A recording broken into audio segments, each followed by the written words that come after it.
لا تبرجنا تبرج الجاہلیت الاولی، پھر تم نے ایسے نہیں نکلنا جیسے جاہلیت کے دور میں عورتیں نکلا کرتی تھی،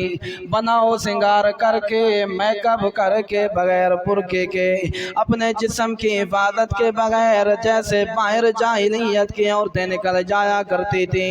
تم نے ایسے نہیں نکلنا، بلکہ کیسے نکلنا ہے؟ فرمایا وَلْيَضْرِبْنَ بِخُمُرِهِنَّ عَلَىٰ جُيُوبِهِنَّ مِنْ جَلَابِيبِهِنَّ، پھر اس کے بعد تم نے بڑی بڑی چادروں کو، برقعے کو لے کے اپنے وجود کے اوپر ڈال کے تب باہر نکلنا ہے، ویسے باہر نہیں نکلنا۔ یہ الہ العالمین قانون بیان کر رہے ہیں، اصول بیان کر رہے ہیں، عورت کو حقوق دے رہے ہیں کہ کیسے تو نے اپنی حفاظت کرنی ہے۔ فرمایا پہلا حق تو یہ ہے کہ بغیر ضرورت کے تو نے گھر سے باہر نہیں نکلنا، اور اگر کوئی آ بھی جائے دروازے پہ، پھر گھر میں رہ کے کیا کرنا ہے؟ موبائل چلانا ہے؟ گھر میں رہتے ہوئے کیا کرنا ہے؟ ٹی وی دیکھنی ہے؟ فرمایا نہیں، گھر کے اندر رہتے ہوئے اقیمنا الصلاۃ آتینا الزکوٰۃ واذکرنا ما یتلیٰ، نماز کا ٹائم ہو جائے نماز پڑھنی ہے، روزے کا موسم آ جائے روزے رکھنے ہیں، اور اگر واذکرنا ما یتلیٰ نہیں تو قرآن کی تلاوت کے اندر تو نے مصروف رہنا ہے۔ اگر دروازے پہ کوئی آ گیا تو پھر کیا کرنا ہے؟ فرمایا لا تخضعن بالقول، بڑی سختی کے ساتھ کرخت لہجے میں اس کو جواب دینا ہے، تاکہ دوبارہ کسی کی جرأت نہ ہو تیرے دروازہ کھچکھچانے کی۔ پھر اس کے بعد فرمایا کہ اگر تجھے ضرورت پڑ گئی ہے، مجبوری کی وجہ سے باہر نکلنا ہے، تو باہر نکلتے ہوئے تو نے میک اپ نہیں کرنا، باہر نکلتے ہوئے جاہلیت کی عورتوں کی طرح تو نے باہر نہیں نکلنا، بلکہ وَلْيُبْدِينَ زِینَتَہُنَّ، بلکہ تو نے یضربن بِخُمُرِهِنَّ عَلَىٰ جُیوبِهِنَّ،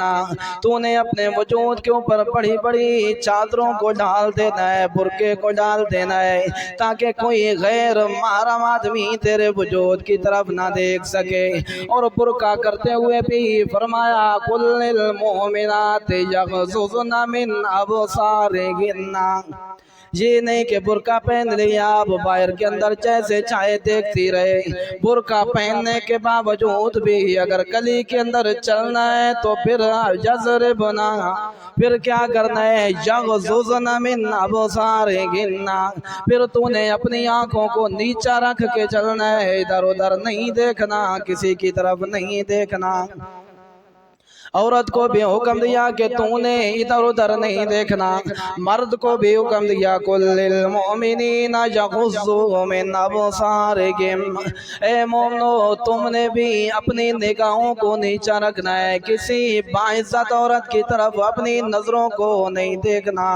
اپنی نظروں کو نہیں پھیرنا، بلکہ نظر کو نیچا کر کے رکھنا ہے۔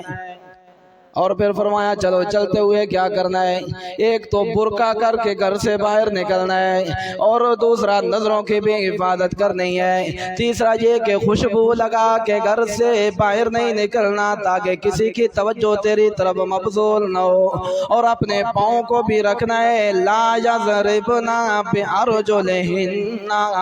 پھر اس کے بعد اگر پاؤں کو زمین پہ رکھنا ہے تو زیادہ زور سے نہیں رکھنا کہ تیرے پاؤں کی آواز بھی کوئی باہر کا آدمی سن لے، ایسا نہ ہو کہ تیرے پاؤں کے پازیب، تیرے پاؤں کے ہار سنگار اور چھلکار کو کوئی دوسرا سن لے۔ ذرا اندازہ لگائیے انسان کو اللہ رب العزت نے کتنی عورت کی حفاظت کی ہے۔ فرمایا تلاوت کرتے ہوئے گھر سے باہر تیری آواز بھی نہیں جانی چاہیے، اور نماز پڑھتے ہوئے فرمایا تجھے اذان دینے کی بھی اجازت نہیں تاکہ تیری آواز کوئی دوسرا نہ سن لے، اگر امام بھول رہے تجھے بتانے کی بھی اجازت نہیں ہے، اگر کوئی باہر حج کرنے کے لیے تیرے ساتھ نہیں ہے تو تجھے اکیلا حج کرنے کی بھی اجازت،